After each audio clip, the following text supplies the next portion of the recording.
但係好想唔使。唔係我哋今啱嚟㗎，我哋特登揾佢㗎。唔係啊，不過你哋都真係要小心啲嘢嘛。真係要留意。即係好想咧，去更加想了解我老爺佢即係原來醫院而家係咁恐怖嘅嘢，點解啲乜嘢？好啊，喺呢度食。爸爸，你講下你聽唔聽到啲乜嘢啊？係咯，聽唔聽到佢例如幾係咯？聽到佢老爺嗌啦。嗌咗好耐。嗌咗都有十零秒啊。10零秒定10零分鐘啊10零秒。10零秒。有人應嘛？冇人應。一直都冇人理你老爺。即係已經你老爺嗰時咧，已經嗌到差唔多話叫做話冇乜氣，可以話叫冇知覺，差唔多冇。咁幾多分鐘先有人嚟啊？其實佢對同你講咧，話佢到時到後咧會走嚟車嘅。其實根本就冇車㗎。冇車㗎。佢根本就睇住嗰本簿，佢擲住嘅呢個鐘數。我1點鐘嚟睇咗你嘅，或者半個鐘頭再嚟。即係齋寫，其實冇睇嘅。冇睇。即係淨齋寫嘅啫喺度。嗰邊嗰個床嗰個阿伯又係啊，如果嗌佢哋叫啲姑娘啊、護士啊，幫佢噴嗰啲咩啊？嗰啲烤屎藥啊。都冇噴啊！啱你老爺一走。你就走啦。再輪到佢就瓜啦。真係㗎？你講中間係咁嗌晒救命嗰個喎，即係你隔離2個床位嗰個啊嘛，插大喉嗰個啊嘛。係啊。佢又救得翻喎。對個普通話伯啊嗰隻。邊個醫生都有講話咩？等佢問咯。嗰個阿伯咧，自從瞓咗喺度啊。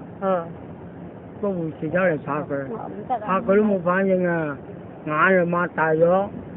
佢先知道佢唔得啊，先嚟救佢嘅。如果佢係醒目啲嘅，明知道即係話你老爺咁辛苦嘅，巡多幾次咯，係咪先？咁如果嗰晚佢嗌咗10零秒，跟住好耐都冇人嚟啊？都幾耐。都幾耐。到我望翻個對面，我就見咗你老爺俾阿姑娘喺度襟外壓啦。跟住真夠。襟外壓之後咧話都唔得，跟住就推機嚟啦。推機嚟跟住就打針。我聽佢講好似話唔知打咗幾多支針嘅。真針啦嗰啲啦。佢有講。但係你知唔知幾多點嗰陣時？唔知喎，應該。嗰日我為咗見佢有2個，應該你媽或者即係見到佢係點半到啦？點半？差唔多。即係總之佢嗌咗10零秒，跟住係咪等咗好耐？有冇半個鐘咁先有？佢2點9打俾你哋喎，點半？咁咪成個鐘？有冇半個鐘咁樣樣？冇咁樣。冇，可能10幾分鐘啦，咁先有人嚟。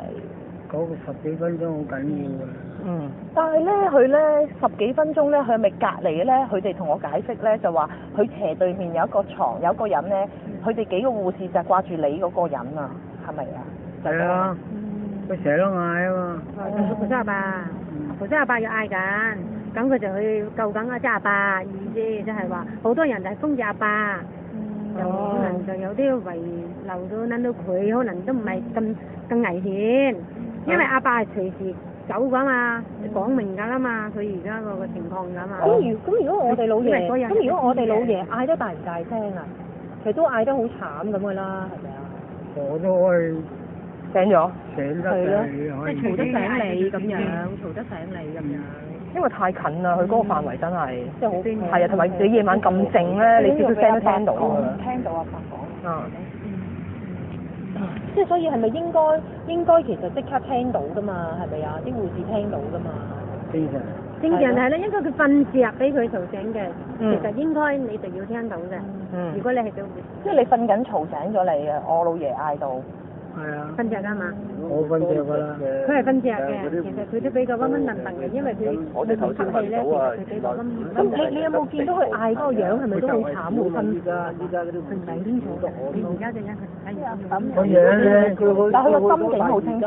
個樣辛唔辛苦我就睇得清楚啦。就佢嗌嗰下咧，係其實真係好辛苦啊！好辛苦啊！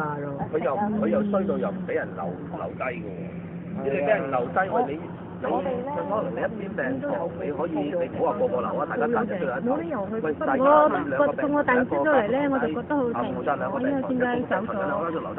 琴晚咧，即係夜晚嘅時候咧，我就都聽到你爸爸醫生係要求可能開醫院啊，啲咩俾佢啊嘛，誒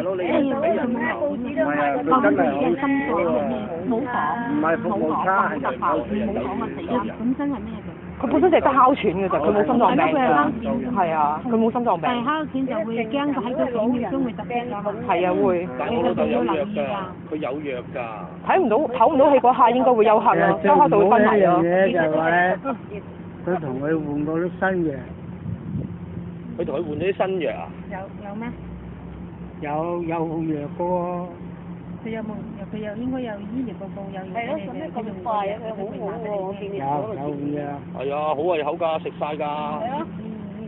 搣一兜橙嗰時候食埋一兜飯就跟住食晒。佢走咗之後遮又執嘢，咁啊，咁呢啲藥點樣啊？食到。有冇食到嘢㗎？呢個？唔知我用咗包藥咯。咁佢醫生已經同你講咯。乜都冇講。係啊，而家要等佢嗰邊。當晚死咩原因冇同我哋講。哦，又唔知係死咗，即係哮喘突擊啊，因為心臟病啊。死咗到而家呢一刻，佢哋醫院係冇人主動聯絡過我哋。我嚟咗，我老豆嚟咁多日，我哋未見過醫生，咁樣唔啱。完全未見過，冇人同我哋講過任何嘢。我就嚟咗，我哋就佢即刻咁耐，醫生同你聯絡。佢唔係危殆，基本上我嚟到，我諗佢係我老豆死咗，佢哋先埋。好精神㗎，佢老爺好精神啊！死咗你都要通知第一。通知人嘅。有，咁咪死咗嘅時候咪通知我哋咯，通知我哋嚟。佢話：喂，你哋好嚟咯喎，你哋唔嚟就咩？基本上我哋嚟到已經係冇反應㗎啦，已經係死咗。但係我到佢宣布死亡，驗啲咪就可以驗到死亡時間。佢哋係想點咧？想乜都唔做，係咯，就等我3日後攞報告，認知咁件事就不了了之啦。我而家就報晒警，我先知道原來唔係咁啊！原來佢哋要講俾我聽，我老豆死因。而家佢冇死因就要上死因裁判庭，要有差人介入。究竟係咪佢哋有失？係咪佢哋有失當？打完嘅事咯。有好多嘢。佢應該都未瞓覺。係啊，醫院我老人絕對冇咁快瞓覺㗎，冇。佢晚晚都3、4點瞓覺嗰啲人嚟㗎。我都話叫我打嘅，差唔多3點打先話俾我哋聽，就話喂食嘢啦。真係我唔好聽，我仲有幾多年見㗎嘛？跟住我哋都唔知發生咩事。你一搞，你變咗好似我叫佢入嚟醫院，好似叫咗佢死咁。唔係最慘，佢有嘢想講，佢都講唔到。係啊。佢可能唞氣啦，佢本身你走之前嗰晚佢哋都有話過，你老爺都有話過啊嘛，同你哋講我都聽到。佢話啊唞氣咁，你叫我出院，我根本其實佢咁講咧，佢好難達，你哋唔知道佢有唞氣有幾辛苦㗎。其實應該呢個時嗰陣時咧，你哋可能又冇交代到醫生，真係有留意佢咁個情況。有，我哋有同姑娘講㗎。因為你幾分鐘你都有問佢啦，因為可能佢未必同你講得到㗎啦，可能佢真係。係啊，因為最慘嗰2日咧，佢係兩日講嘅報告個內容係一模一樣，即係講咗等於冇講嗰啲啊，冇交代清楚，由頭到尾都係咯，完全冇講過，呢個先係問題咯。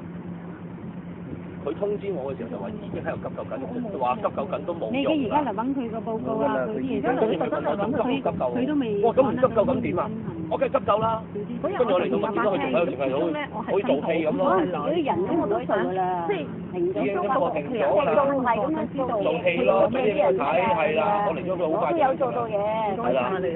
我嚟到嘅時候，佢已經好快就已經話我哋其實做咗好耐㗎啦，超過幾多年。佢都覺得呢個喺正面咧，佢喺正面嚟講，哎呀唔係喎，佢咁中氣，我而家唔喐得唔定，可能咧都難解啦，因為佢有啲嗌得咁中氣，但係咧佢嗌得到，點解你其實喺嗰一刻咧應該搞到？因為你唔係咁嚴重嘅其他病，就係大驚就識嘅啫，但係你一拆喉一封氣佢就唔知㗎啦嘛。因為烤錢就係驚到悶嗰個啖先，係睇咁估幾秒鐘㗎。唔係而家其實我哋都唔知佢究竟哮喘病發啦定係心臟，係啊，即刻放翻嗰啲氣俾佢，不過你嘅而家你都始終你都要睇醫生嗰個報告㗎啦。係啊，而家等佢哋。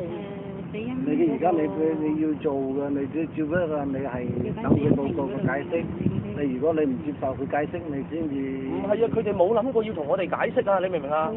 佢係諗住我哋咧，佢諗住我哋唔追究，因為當晚我哋都冇諗過要啲乜嘢追究，諗住都已經都聽到話死咗。個腦空白一片。梗係啦。原來啊，頭先我哋聽過他人講啊，原來佢當日如果冇講點解咩事，講唔出個死亡原因咧，其實佢係應該要同我哋講話要求報警嘅可以，但係佢完全乜都冇做過咯。原來我哋係可以咯，當其時。佢想冚咗佢。